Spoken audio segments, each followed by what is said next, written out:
Welcome to the Millennial Sandwich, a space for real conversations about millennials in the middle, not just of our own lives, but also of a caregiving sandwich. I'm Dr. Anita Chandra, a geriatrician and expert in elder care. And I'm Zara Hannawalt, a parenting journalist and expert in American motherhood. And even we don't have all the answers. Join us as we figure out life in the middle. Hi, everyone. Welcome back. It's just Zara and Anita today. And we were talking a lot about this, and we feel like you can't have a conversation about being a millennial in any stage of life without talking about media, social media, the evolution of media, because we are the generation that grew up without social media. And now we are very much learning what it is and how it affects us in real time. And that is hard. And that is a defining aspect of our generation, is that we are all trying to figure out social media as adults when we had childhoods that were filled with completely different media landscapes. So we want to talk about that, and we want to talk about how it's affecting us. And one of the things that we have been feeling is like we don't even know what our feelings truly are, because there are so many messages all around us, literally in our faces, that are essentially telling us how to feel. And so we wanted to have a conversation about that. Yeah. Are our feelings really our feelings, or are they someone else's, or are they content that has been brainwashed? It's sort of like when you listen to the radio and you don't like a song at first and you're like, I don't like that song, but you hear it so much and suddenly you know all the words and it's your favorite song. Is that how our feelings around caregiving has become? I don't know. You've been in the parenting media space for years. What have you seen? So, okay, I've been in parenting media for 11 years now. I have only been a parent for 7 years. And the fact that I was even hired to work in parenting media, I think tells you a lot about what it was like in that era. I was always having people be like, wait, you work in parenting, but you're not a parent. And I was like, well, I don't have to be. I'm a journalist. I know how to report and research and take myself out of the story. And all that's true. But obviously, I didn't understand what it actually felt like to be a parent. But the thing is that parenting media at that time was not about what it felt like to be a parent. It was about child development. It was about what you should feed your kids. It was about, tips on how to actually parent children, but it was never about the identity shift of being a parent. There was no distinction made between moms and dads, which I think was a huge miss. I remember even at the time, there was this big talking point around parenting media that was like, why do we ever ask a mom how she balances it all? Because that's not something we would ever ask a dad. And so that's like a sexist question and it's a lazy question. It's actually not, because, and I remember even at the time feeling like, well, I just feel like the expectations are different on moms. The experience of actually having a baby and being postpartum and all of that, I think it's different. When you talk about motherhood, even in the most equal partnerships, it's things like figuring out how to pump at work or how to go back to work when you're still bleeding, or, and now we're finally talking about that. We're finally talking about the fact that motherhood is a completely different experience than fatherhood. I remember in 2017, I think, there was this massive sort of shift. And we were having conversations about this, about how in order to cover parenting well, we need to be talking about what parents are actually experiencing in their real lives. And the prompt for that was social media. Yeah. So I have a really complicated relationship to parenting content on social media because I think it's incredibly necessary. I also think it has gotten a little problematic, and I think it's just hard to escape now. Yeah. And if we think about the history of how caregiving in general has been represented in the media over decades, since, TV has been so present in our lives. If you think about it, okay, before everybody was caregiving, women were caregiving silently. You had the people around you, whatever was normal in your space, the people you see, that's what you did. And it wasn't really talked about. Then in the 50s, 60s, we saw families on TV, think like Leave It to Beaver or like Good Housekeeping. This idea of caregiving, or the way that it was portrayed, the way women were portrayed caregiving, was they were content. They were so happy to be doing this domestic work we didn't see the struggle. We saw if you are happy as a woman, you are happy doing this domestic work, including caring for everyone around you. And Mm. then I think when we grew up in the 80s and 90s, the media that we grew up with is shaping how we are caring for those around us, because what we saw when we were growing up was having it all, right? That was such a shift that we saw glorified working motherhood and super mom and even just, self-help TV and the idea of like Oprah talking about emotional culture. That was not something that the previous generation had. And we grew up with that. And then when we were, becoming professionals, that's when we saw like mommy blogs and caregiving became more of a confessional.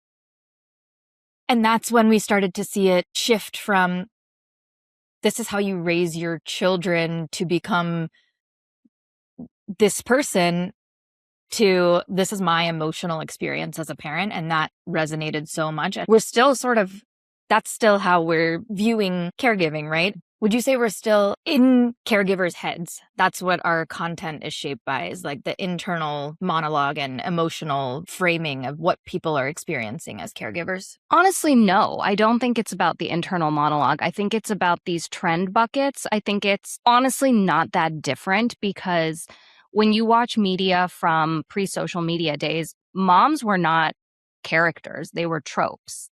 There were the moms, there was like the Amy Matthews, the good mom who is just like a regular gal and she's just a mom. And then there were like you said, the kind of like super mom, high functioning, like busy, like the Home Alone mom.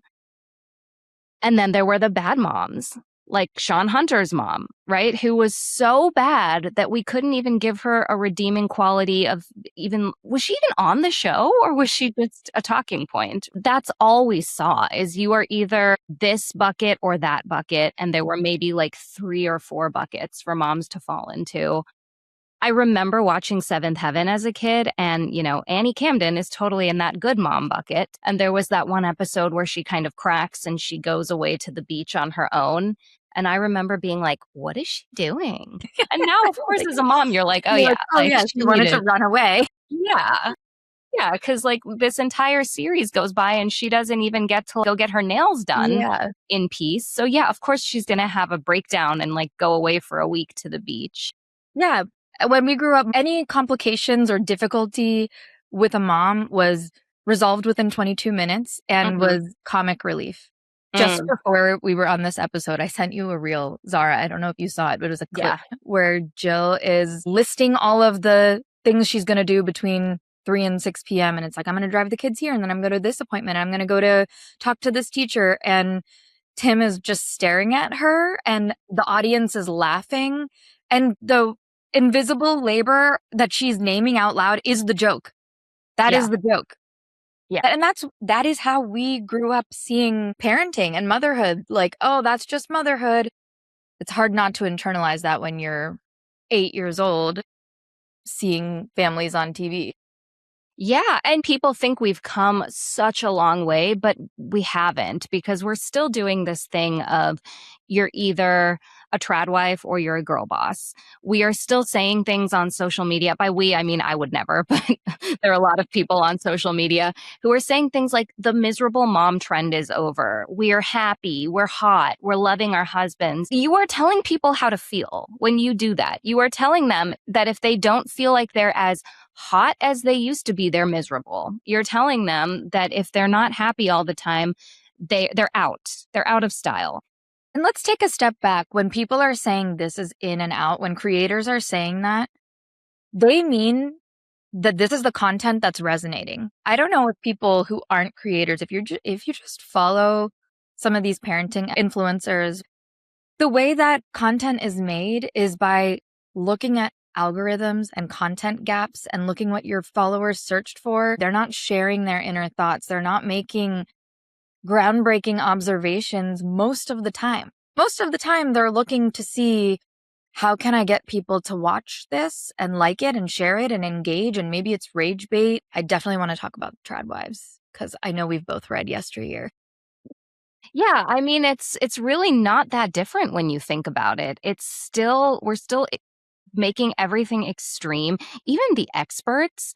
I mean, I interview a lot of experts, and I can tell that a lot of them are just influenced by these trends. I mean, this is kind of a small example, but I remember covering, or I don't think I covered it. I think someone I worked with covered something about how we really need to be making the distinction between a snack and a treat with our kids. And you need to teach them about how certain things can be a snack and certain things are just like an occasional treat. And then maybe like a year and a half later, the messaging was all like never label anything a treat. Food is neutral. And the same people are doing both of those things, but it's just about what is in the It's their culture at job. the moment. It is Yeah. their job to hook you and make you feel like you're not doing it right or that they have the secret Mhm. to being the best at this thing.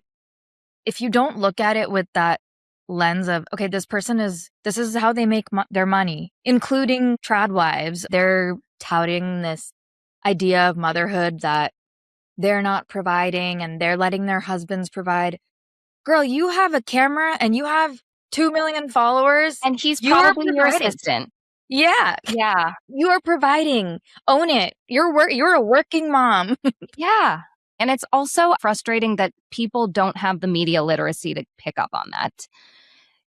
There was a post on my feed from this one influencer who doesn't have kids yet, but it literally says paid partnership on the screen. And she's talking about finding a provider man and how she's encouraging other women to not go to college because it's a waste of time and you're going to go into debt and you're never going to use your degree because you're going to find a provider man.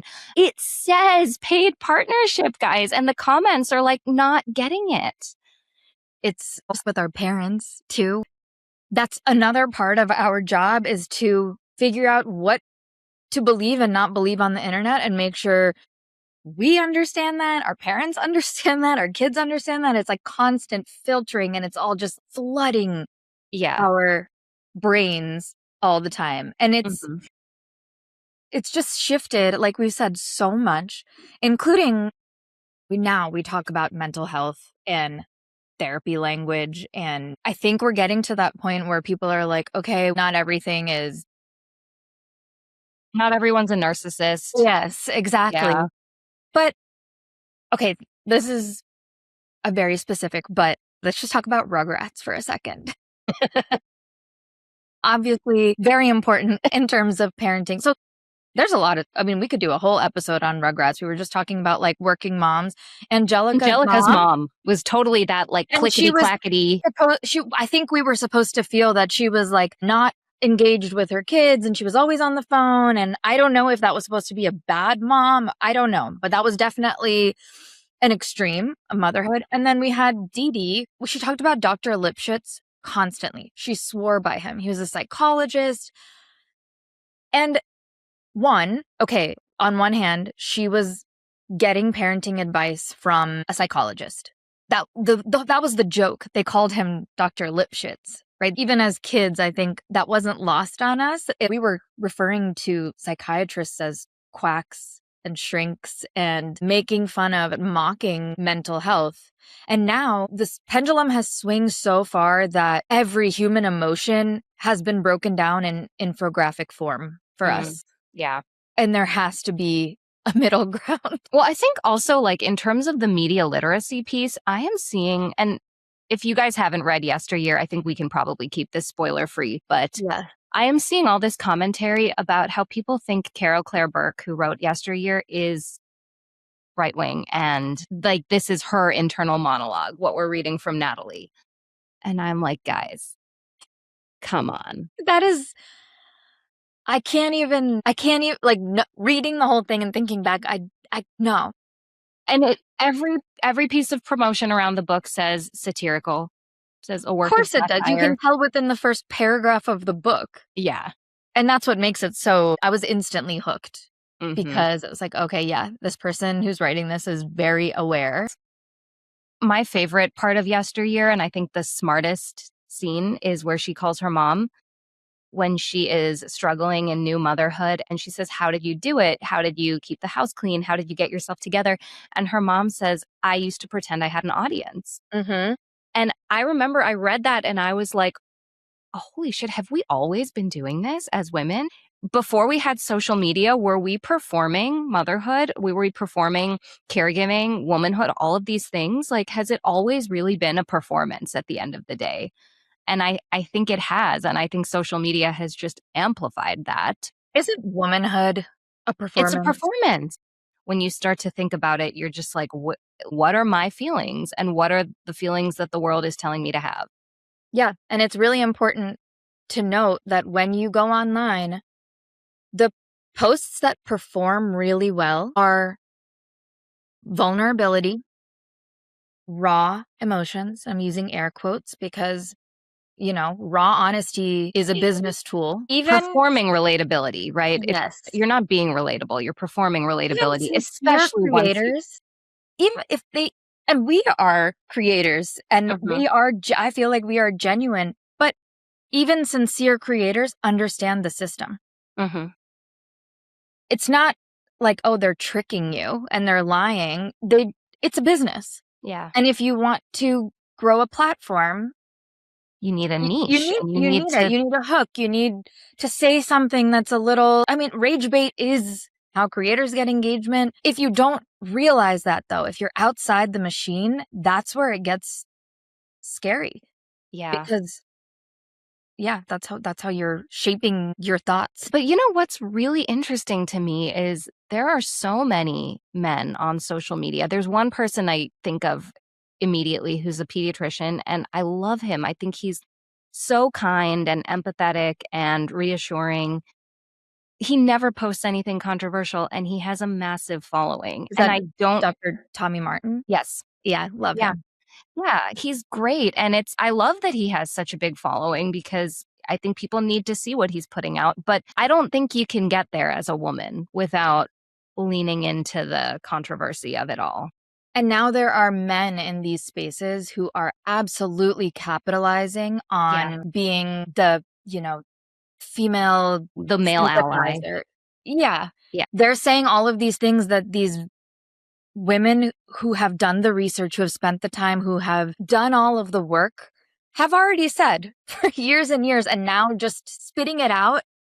And it's like, oh my gosh, you're a man and you get it. And then they immediately it's exhausting. It is exhausting. And on one hand, it's great that men are hearing some of this because it is really important. But I don't know. I'm always a little bit skeptical when I see a man in this space making money off of repeating and What we've regurgitating been women's work saying. without Yeah, crediting the women who have already done the work. it's frustrating. You and I keep sending each other stories that we see about the sandwich generation and about caring for aging parents, and these are news stories, but they're still in that place of where parenting media was when I started, where it's about these larger trends. It's about the stats and the numbers and the economics, but nobody's really talking much about what the experience of being a caregiver is like. And I think that is something we really need to be doing here because caregiving is not just about the person you're taking care of, it's also about you as a caregiver. I And was listening arguably to more about you. yeah, I was listening to The Lady Gang. Do you ever listen to that podcast? No. One of the hosts, who I would actually love to talk to her, she takes care of her brother, and she's writing a book now, and she was saying that she ran the story by her brother, and she's like, I just want to make sure you're comfortable with me talking about this specific story. And he was like, I don't want to look at it because this is not my story. This is your story. And there are so many people who are in my position, but there are also so many people who are in your position who are caregivers. And they are allowed to be the center of that story. And they should read what you write and feel seen by it. And I was just like, wow, Yes. that's beautiful. And that's important. With dementia, I see so many dementia caregivers. And that's kind of the hallmark of dementia, right? The person with the disease doesn't think anything is wrong. Hmm. Dementia is very much a disease of the caregiver and the Hmm. family. So that's really important to be able to share your experience because it's very different than other diseases and caring for somebody who is sick in another way. So on the flip side, that's the really good thing about the internet, right?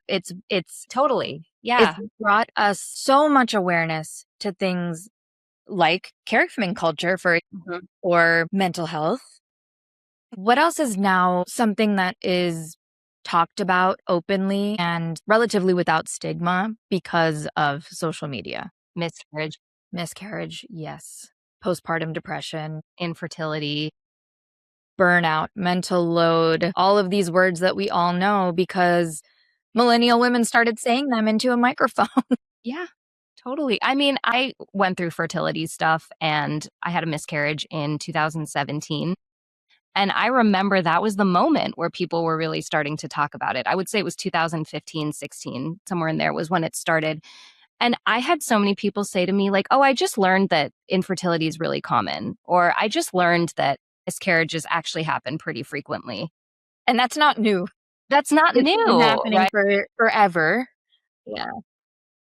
I really have felt like every phase of my life that I've gone through as an adult is the talking point in media and in culture because women of our cohort are the ones who are talking about things for the first time. And we don't get enough credit for that. I mean, millennial women, say what you want about how cringe we are and how we overshare and how we like make ourselves the main character and everything. There's a lot of good that comes from that too. We're not framing social media as evil or like terrible because there's obviously a lot of really good parts in terms of connection, bringing awareness to things, even like neurodivergence. There's so Yeah. much in the parenting space and the things that were happening still that people just didn't talk about and didn't know where to turn to get information.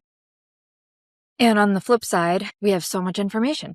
There's so Yeah. much information And all I'm the sure time. you as a doctor see this double-edged sword all the time, right? Because I've written stories about people who have gotten endometriosis diagnosis because they were in Reddit forums and they were talking to people about their symptoms and they had the tools to advocate for themselves to get a diagnosis because of that. At the same time, people are probably coming to you and saying like, "Well, I saw this online and you're wrong," right? Yeah. And that is probably more common than finding that misdiagnosis. Yeah. But you can't blame people. Healthcare is very broken right now. There's a lot of issues. So I Yeah. totally understand why people have to look on the internet for answers because it's expensive going to the doctor and not all of us have the time. Even as a doctor, I get it. As Yeah. frustrating as it is on the other end, what are they supposed to do? Yeah. Do you feel like we're getting into that space now where women our age, anything we're experiencing is kind of dismissed as perimenopause? Yes, Yeah. I was talking to a absolutely. friend about this and she's like, I just feel like anything now. It's like, oh, it's probably And perimenopause. it's everywhere. It's Yeah. everywhere now. Like, that is, like, one of Is the it the new things. anxiety? Yeah. That's the thing, like, millennial women are in perimenopause now. Some of us are still having children. You go straight from being postpartum into perimenopause, but also not everything is perimenopause. Like, it's Yeah. just, like, maybe you're tired because you're doing a lot of stuff and you're not sleeping well. Yeah, I interviewed Dr. Noor, who I think we should have on at some point too. And she said so many women dismiss their signs of perimenopause because they're taking care of aging parents and young kids. And they're just like, I have to, I just put myself at the end of the list because that's what women do. And then it's easier to give us a simple answer Yeah. than it is to like dig around for the question, right? It's interesting that that's the default, is to say it's your hormones and not it's that you're doing too much. Well, it's kind of like the nervous system Oh thing, my right? God. We talk a lot about how it drives us crazy when people throw around the term nervous system for everything. I gotta say, as a doctor, it gives me the ick Yeah. Oh my immediately. God, Like, I can't stand it. if you can't, if you don't understand the nervous system from like a pathophysiological standpoint, just don't say nervous system. That's like one of the things that's like a driver, right? It's a buzzword, it's a tag. Even experts are using it and using it incorrectly. Absolutely. I mean, I had a whole conversation on my geriatrics page. Like, geriatrics is kind of dying as a specialty, unfortunately. I mean, it never really was thriving, but We don't And have don't we that need it many more now than geriatricians. ever? Yes, because the population is aging. But Yeah. people, when you say geriatrics, they're out. Like, ew, I'm not geriatric. That's like a negative term. But if I say longevity, I have rebranded into like wellness territory and we're going, like, we're age maxing. How crazy is that, right? That is a medical specialty. If I switch the language, even as Yes. a professional with a degree, if I get on my phone and say I'm a longevity expert, Mm, oh, now I'm interested. What yeah. can I do? I was going to ask you about that actually, because one of the people I work with in the media space is she loves that we're going away from anti-aging to longevity. What's the difference? I mean, I think that it's probably one of those things that in a lifestyle capacity maybe makes a positive difference. Instead of talking about beauty in the sense of Yeah. anti-aging, we're talking about it, you know, It aging into is well. to me when I hear longevity, I hear adding years to your life. And in the geriatrics world, that is not what we It's look not always for. the goal. No. And in Yeah. fact, I, as a geriatrician, don't really care about the chronologic age of my patient. It does not matter to me if you're 95 or 75. Interesting. If you're geriatric, I care about function. I want to know what you're doing for yourself, what you need help with. I want to know if you're driving. I want to know if you're seeing your friends. I want to know if you're taking your own medications or if somebody helps you. That tells me so much more than your age ever could. So Which is so interesting, right? Because we have all these rules about like, oh, when you can't be a pilot after what, 65? that's why, yeah, people all the time are Yeah. like, oh, when you turn this age, yet our president, but Yeah. driving is one of those things that is such a marker of independence in this Hmm. country. You turn 16, you start driving until somebody physically takes your keys away. It is very hard to get people to stop driving. Which is also insane, by the way, as Insane, parents who are going to have 16-year-olds in not right? that I long. know. And on the road with 95-year-olds who have been driving for this long, and people will be like, "Oh, you should have to take a driving test again when you turn 85." I don't think that that would be helpful. I don't Yeah. think that the age is really telling you anything. On one hand, we'd say don't become isolated. Be independent. Keep seeing your people, maintain your social circles, but also you have no way to get there. And we're not going to provide you any resources or any help to do these things. But good luck. Give me your keys. How as a child do you do that? I mean, because as we've talked about, like you are your parents' child in some ways, Forever. even when the role reversal happens, That is the even when you driving are piece is basically the parent. probably the hardest. I always tell my patients' families when they're couple things. One, I ask them, would you feel comfortable with them driving your children? And if they say no, that's automatic red flag. It doesn't matter why it is. It doesn't matter if you think they're going to get lost. It doesn't matter if you think it's because they can't see. If you do not trust your children in the backseat of your parents' car, that is a red flag. And I always tell them to let me be the bad guy. You don't want to be the person to tell your parents that they can't be independent in that way. It's really hard. So I think as doctors, not just geriatricians, like somebody who can, even your primary care doctor should be able to say, these are my concerns. I'm going to be the bad guy and say, you can't do this, because preserving that parent child relationship, even at 95 and 75, is really important. Yeah. We should also talk about how media affects daughtering and it is affecting our parents.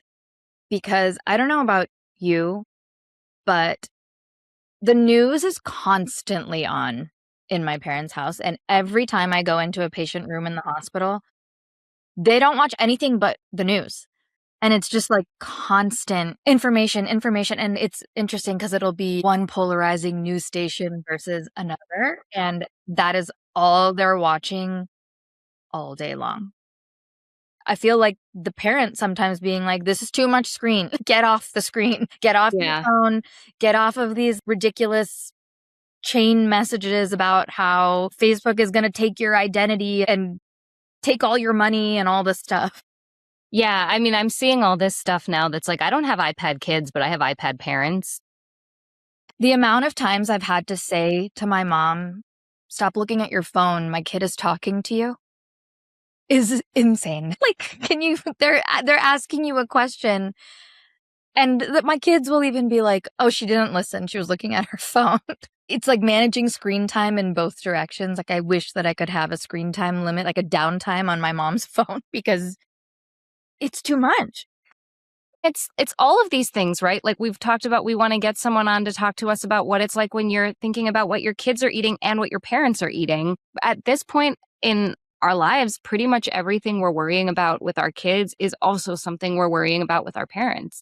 And nobody's eating enough protein, apparently. Nobody's None eating, of I mean, I'm not eating enough protein, I'm let's be certainly honest. not. And I need to because I'm probably in Yeah. perimenopause, apparently. I'm always telling my parents to move more and they don't listen. It's just everything that I'm thinking about with my kids, I'm thinking about with them too. And I think that is the defining piece of being in the sandwich generation. Like we've said, even if you're not changing and feeding your parent, just like we've come to a place where we recognize that like researching summer camps is the work of parenting, researching something for your parent to do on a Saturday so that they're not sitting in front of the TV all day long, or like encouraging them to go and see a friend. Yeah. That's the work of Or, like, daughtering helping or them sonning. change a flight, or just little Yeah. things, like, respond to this email. We're always in the background of everyone else's life. Yeah. And we're just background on all the time. We're in standby mode all the time. We can Yeah. never be off from everyone around us, our partners, our kids, our parents. We're always in standby mode in case someone needs something. I mean, I have a really hard time putting my phone in do not disturb. Same. I got a massage like a year ago and I couldn't enjoy it because I was away from my phone for an hour and I'm like, what if my kids need me? What if my parents need me? Honestly, what if my parents need me was more of what was on my mind than what if my kids need me? Yeah, it is anxiety and it's absolutely addiction to my phone, but also we're managing everything. Yeah. So it's easy to say, like, just unplug. That's like everybody talking about having giving their kids a 90s summer. Are the Yeah, I moms wanna getting talk a to you about that. 90s motherhood? No. Like, that's not part of it, is it? 'Cause I would love a 90s motherhood for a Yeah. summer.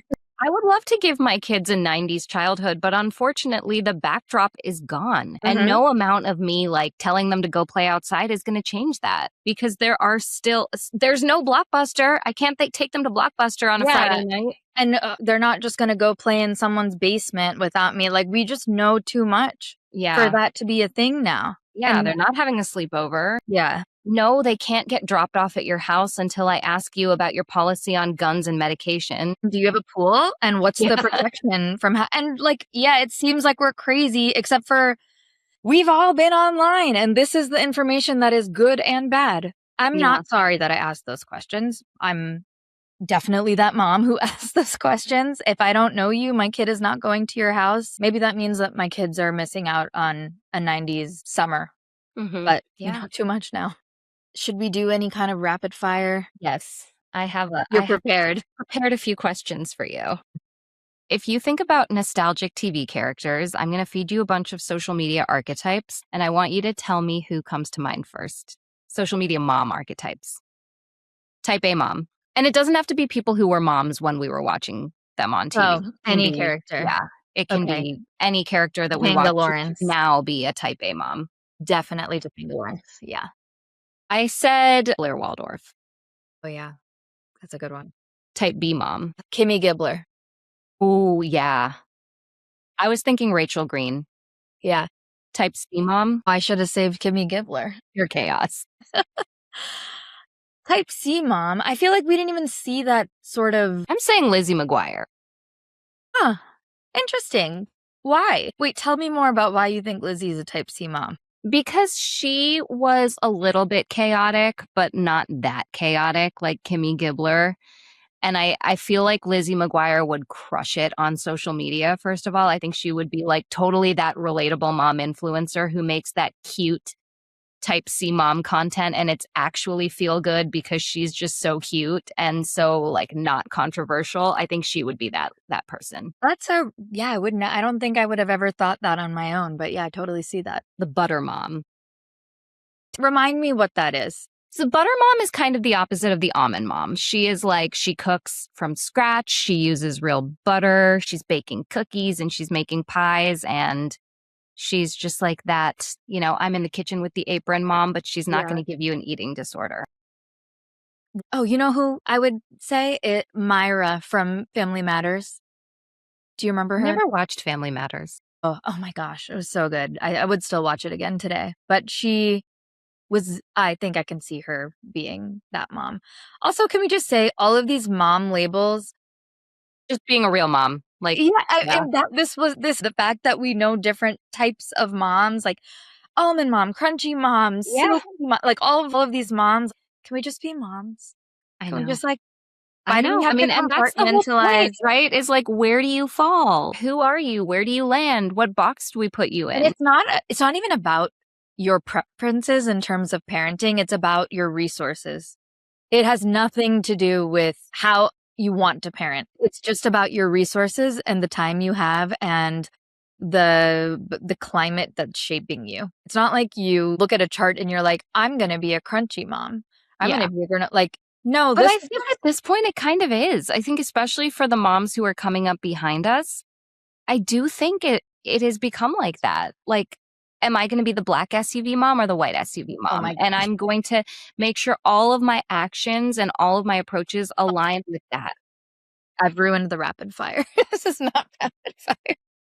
Who do you think would be the almond mom? Also Topanga? Interesting. I actually think she gives more butter mom to me, but I said for Really? almond mom, I said Who did you say for almond mom? Becky from Full House. Do you remember Huh. the episode where she's like, just eat grilled chicken and lean fish and steamed Oh, vegetables? yes. Because only the women could talk to DJ about her body image issues, in which she fed the dog half a sandwich and spent too long on a stationary bike, so now she has an eating disorder. But it's fixed. This is not funny, but It's really not. And it really messed so many of us up. listen, as much as we are nostalgic for the 90s, it wasn't all good.